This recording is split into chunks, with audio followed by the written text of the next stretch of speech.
Shalom semuanya, saudara-saudari yang terkasih. Bagaimana kabarnya hari ini? Tentu saja baik semuanya dan luar biasa, karena Tuhan kita baik dan luar biasa. Dan kami berharap saudara semakin bersukacita dan semakin bersemangat dalam mencari Tuhan dan semakin mendekatkan diri pada Tuhan lewat firman-Nya, sehingga kita hari demi hari semakin mengerti kehendak Tuhan dalam hidup kita. Amin, saudara. Renungan kita hari ini dengan tema Tuhan, tolonglah aku yang butuh pertolongan Tuhan. Dengarkan firman ini. Firman Tuhan terambil dari surat Ibrani pasal yang ke-7 ayat yang ke-25. Karena itu ia sanggup juga menyelamatkan dengan sempurna semua orang yang oleh Dia datang kepada Allah, sebab ia hidup senantiasa untuk menjadi pengantara mereka. Saudara, setelah Yesus naik ke surga, Yesus duduk di sebelah kanan Bapa sebagai pengantara bagi kita. Dan istilah menjadi pengantara ini dapat juga diartikan sebagai pendoa syafaat. Kristus yang duduk di sebelah kanan Bapa telah menjadi pendoa syafaat bagi kita. Pendoa syafaat adalah seseorang yang datang mendekat dan berdoa di hadapan Allah untuk menggantikan posisi orang lain. Yesus Kristus adalah pendoa syafaat kita, juru syafaat kita.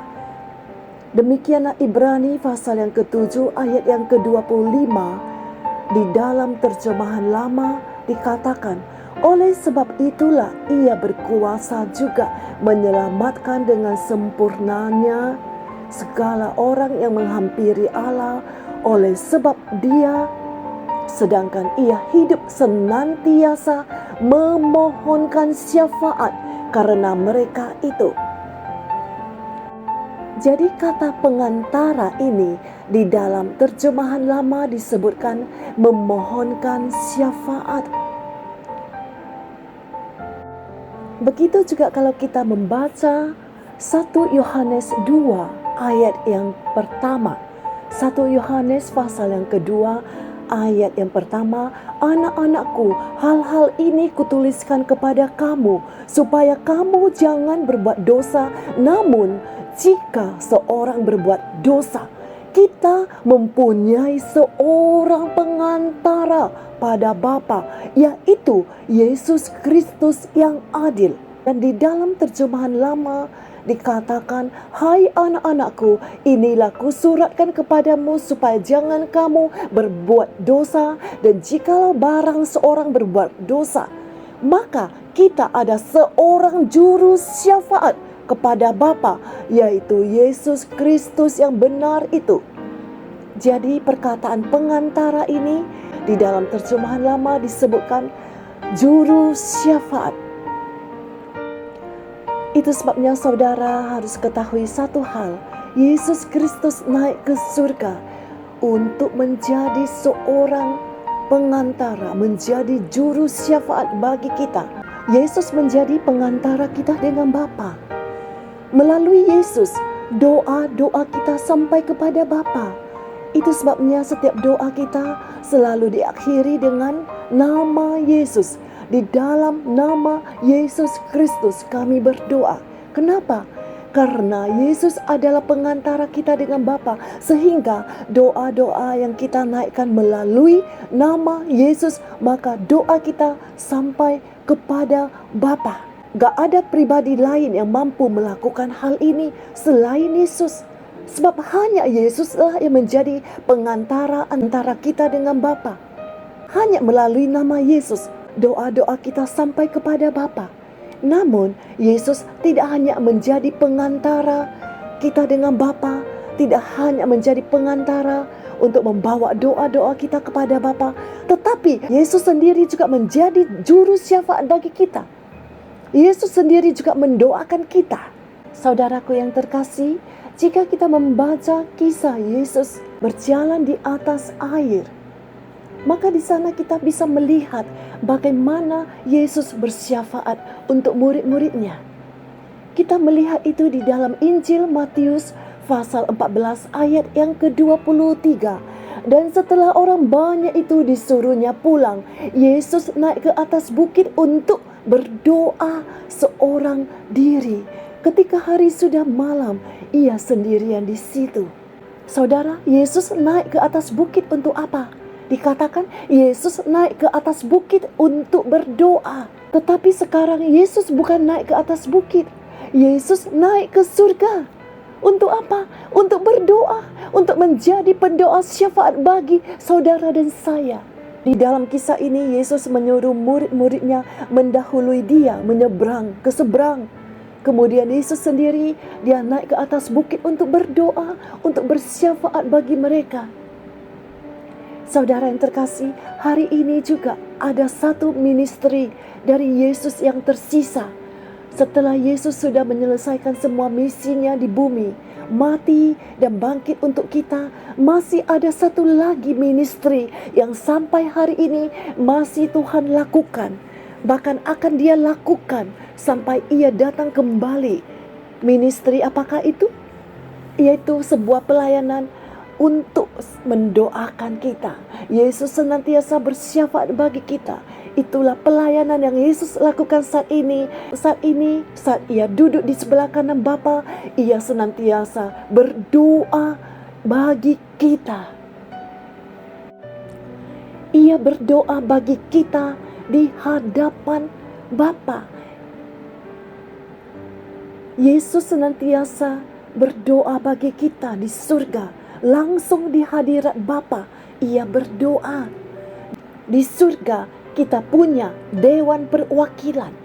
Tiada lain, itulah Yesus Kristus anak Allah yang duduk di sebelah kanan Bapa, yang menjadi pengantara kita, yang menjadi pendoa syafaat bagi kita. Saudara bayangi, seseorang di hadapan Bapa yang sangat mengerti kita. Dia pernah lapar, pernah dianiaya, pernah dikecewakan, pernah dikhianati, dan sekarang kalau Yesus berada di hadirat Bapa untuk saudara dan saya, kita khawatir apa lagi atas hidup ini? Jangan lagi kita khawatir saudara, karena kita punya seorang pendoa syafaat yang selalu menaikkan permohonan bagi kita, yang mengerti akan pergumulan kita, dan yang selalu mendoakan permasalahan kita, yang membawa masalah dan pergumulan kita ke hadapan Bapa. Itu sebabnya apa yang perlu kita khawatirkan lagi? Yesus tahu semuanya. Di hadapan Bapa, dia bawa semua persoalanmu. Pembela kita itu sudah langsung di hadirat Bapa. Kita bacakan ayat ini sekali lagi, Matius 14 ayat ke-23. Dan setelah orang banyak itu disuruhnya pulang, Yesus naik ke bukit untuk berdoa. Hari ini Yesus bukan naik ke atas bukit, tapi ia naik ke surga. Dan di surga dia senantiasa berdoa untuk kita. Ini adalah good news, kabar baik untuk kita semua. Jikalau gak ada satu orang pun di dunia ini yang mendoakanmu atau peduli padamu, Yesus masih peduli atas hidupmu. Ini kabar baik bukan saudara? Amin. Tidak ada istilah game over dalam hidup kita. Sebab kita punya seorang pengantara, kita punya seorang pendoa syafaat. Jika menurut saudara hidupmu sudah berakhir, tapi di hadapan Tuhan, itu baru start over. Dalam Tuhan selalu ada permulaan yang baru. Selalu ada start over. Gak ada game over plan. Gak ada. Dalam Kristus selalu ada rencana start over. Kalau saudara sudah jatuh, kalau saudara sudah terkena masalah, kalau hari ini saudara sudah terpuruk kondisinya, percayalah dalam Tuhan selalu ada pemulihan yang baru. Amin. Kita baca ayat yang ke-24 sekarang. Perahu murid-muridnya sudah beberapa mil jauhnya dari pantai dan diombang-ambingkan gelombang karena angin sakal. Di dalam perjalanan menyeberang ke seberang, perahu murid-muridnya diombang-ambingkan gelombang karena angin sakal. Apa itu angin sakal, saudara? Dalam terjemahan King James dikatakan, the wind was contrary, yaitu angin yang bergerak berlawanan arah. Jadi kalau angin itu bergerak berlawanan arah dengan perahu kita kemana kita akan tuju, berarti sekuat apapun murid-murid berusaha, namun mereka tidak kunjung tiba di seberang danau. Karena anginnya bertiup ke arah yang berlawanan dengan tempat tujuan mereka. Mereka terus dihadang oleh angin.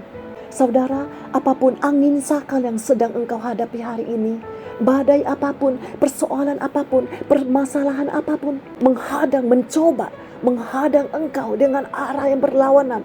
Mungkin engkau tidak sanggup mengatasi itu. Seperti murid-murid, mereka tidak mampu menghadapi angin sakal itu. Tetapi kabar baiknya saat itu Yesus sedang berdoa untuk murid-muridnya. Kita hari ini tidak mampu menghadapi segala permasalahan yang datang menerpa kita seperti angin sakal. Seperti angin sakal yang menerpa perahu kehidupan kita. Namun satu hal, Yesus di surga menjadi pendoa syafaat bagi kita. Yesus berdoa untuk kita.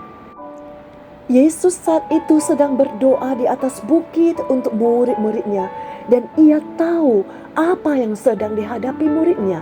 Karena itu ayat 25 mencatat, kira-kira jam 3 malam datanglah Yesus kepada mereka berjalan di atas air. Yesus datang kepada murid-muridnya. Untuk apa? Untuk menolong mereka. Saudara, Tuhan tidak akan membiarkan kita bergumul sendirian. Tuhan akan datang menolong kita. Seperti ia datang menolong murid-muridnya. Ia datang berjalan di atas air. Yesus hari ini datang kepadamu, saudara. Ia tahu saudara tidak sanggup lagi menghadapi persoalan saat ini. Yesus datang kepada murid-muridnya. Yesus datang kepada kita. Ia tahu kita membutuhkan pertolongannya. Itu sebabnya jangan khawatir saat badai datang menghadang. Sebab ada Yesus yang berdoa untuk kita. Dan Yesus tahu persoalan yang kita hadapi. Dan ia datang menolong. Amin, saudara. Serahkan semua persoalanmu pada Tuhan. Dia tahu, dia mengerti, dia peduli. Dan dia siap menolong engkau. Sekarang ayat yang ke-30, Matius 14 ayat yang ke-30. Tetapi ketika dirasanya tiupan angin, takutlah ia dan mulai tenggelam. Lalu berteriak, Tuhan, tolonglah aku. Tuhan, tolonglah aku. Apakah saat ini saudara juga sedang berseru, Tuhan, tolonglah aku ya Tuhan. Ini adalah seruan dari Petrus. Petrus saat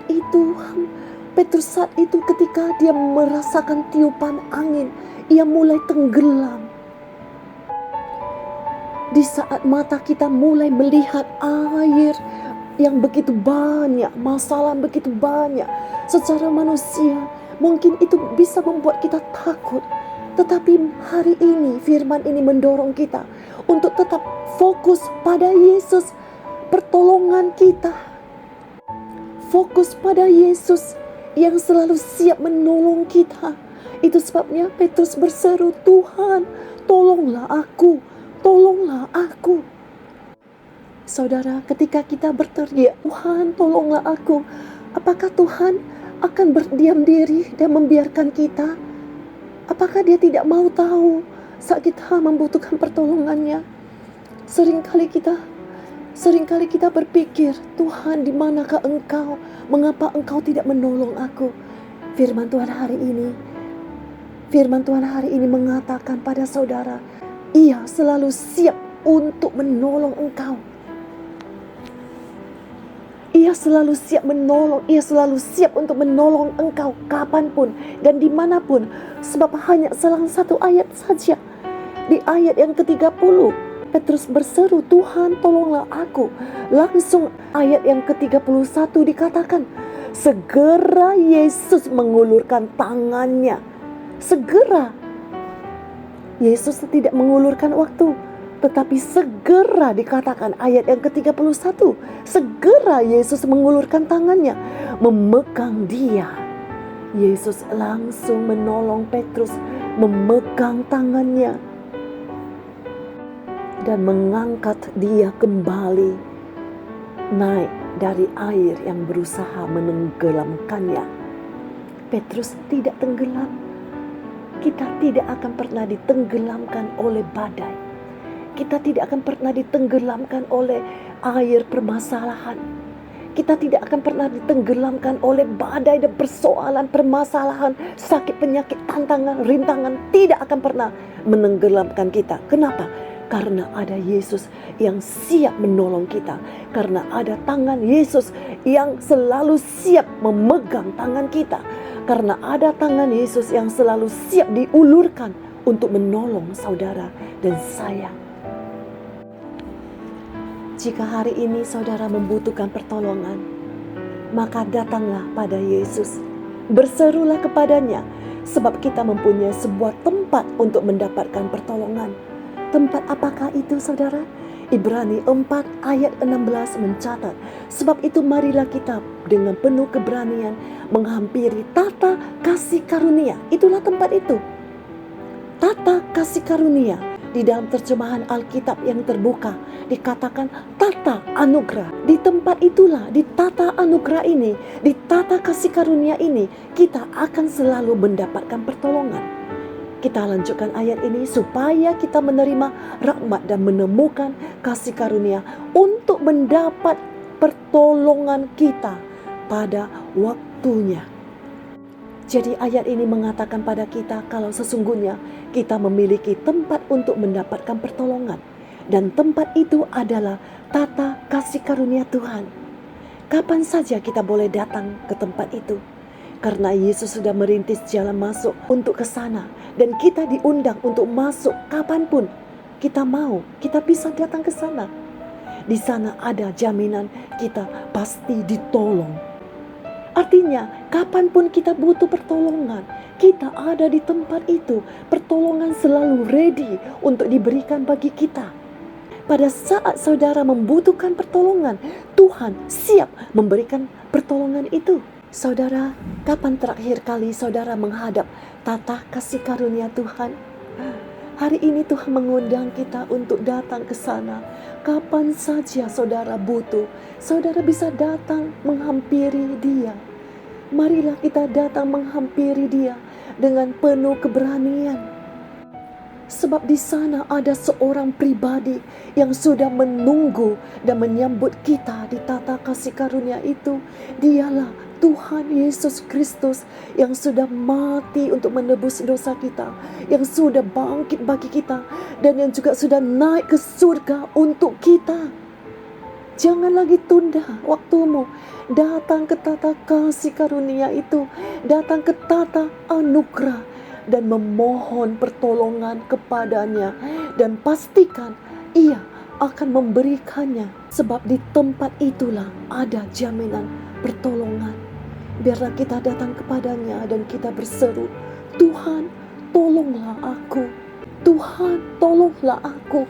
Tolonglah aku yang membutuhkan pertolongan-Mu. Ulurkanlah tangan-Mu dan jamahlah tubuhku yang sakit. Sembuhkanlah tubuhku yang sakit. Tolonglah aku. Bukalah jalan-Mu untuk jalanku yang tertutup. Dan bagi engkau saudara, apapun masalahmu, serukan itu di hadapan tata kasih karunia. Yesus siap menolong kita, asalkan kita mau datang kepadanya. Amin saudara. Saatnya kita datang kepada Yesus, saatnya kita datang ke tata kasih karunia. Di sana ada anugerah, di sana ada belas kasihan, dan di sana ada pertolongan. Amin saudara. Mari kita datang ke tata kasih karunia. Kita bersyukur kepada Tuhan atas firman-Nya.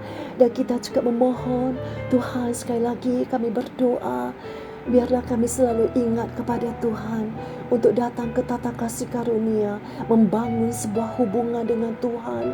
Dan kami percaya dikala kami datang, Engkau tidak pernah menolak kami. Engkau selalu siap menolong kami. Engkau selalu siap menerima kami. Apapun keadaan kami, Engkau selalu siap menolong kami. Tuhan, hari ini siapapun yang mendengar firman ini, apakah mereka sedang dalam pergumulan, Tuhan Engkau menolong mereka dari setiap badai, dari setiap angin sakal, dari setiap pencobaan, dari setiap penyakit. Tuhan sembuhkan, Tuhan tolong, Tuhan jamah bagian yang sakit, dan Tuhan berikan mujizat kepada setiap yang membutuhkan mujizat pada hari ini. Dan kami percaya Engkau Allah sang pembuat mujizat. Engkau mampu melakukan mujizat bagi kami. Engkau mampu dan Engkau mau. Itulah iman kami ya Tuhan. Terima kasih, kami percaya hari ini ada pertolongan bagi setiap kami yang sudah menerima firman-Mu ini. Terima kasih ya Yesus, materaikan firman-Mu ini dalam hati kami menjadi berkat yang permanen di sepanjang hidup kami. Terpujilah nama-Mu dari sekarang sampai selama-lamanya. Di dalam nama Tuhan Yesus Kristus kami sudah bersyukur dan kami berdoa. Dan saat ini kami terima berkat dari Bapa, anugerah kemurahan dari Tuhan Yesus Kristus, dan persekutuan pertolongan, penyertaan dari Roh Kudus turun atas engkau. Terimalah berkat ini di dalam satu nama yang berkuasa, di dalam nama Tuhan Yesus Kristus. Amin. Tuhan Yesus memberkati. Dan terima kasih sudah mendengarkan firman ini. Dan jika firman Tuhan ini menjadi berkat bagi saudara, maka kiranya saudara berkenan untuk membagikan firman ini kepada teman-teman, sahabat, famili, keluarga, kerabat, agar saudara juga bisa memberkati mereka dengan firman Tuhan. Dan untuk mendukung channel ini, kiranya saudara berkenan untuk menekan tombol subscribe. Terima kasih, Tuhan Yesus memberkati semuanya. Shalom dan Immanuel, Tuhan beserta saudara.